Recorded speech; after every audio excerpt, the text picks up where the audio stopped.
ልጅነቴ አባት የሆነኝ ሚካኤል አባቴ ይለይብኛል፣ ሚካኤል ይለይብኛል።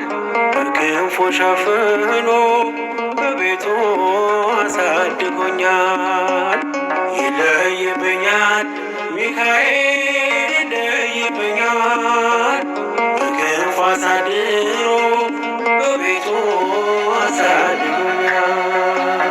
ጠብቆ አሳድጎ ከልጅነቴ አባት የሆነኝ ሚካኤል አባቴ ይለይብኛል፣ ሚካኤል ይለይብኛል። በክንፉ ሸፍኖ በቤቱ አሳድጎኛል።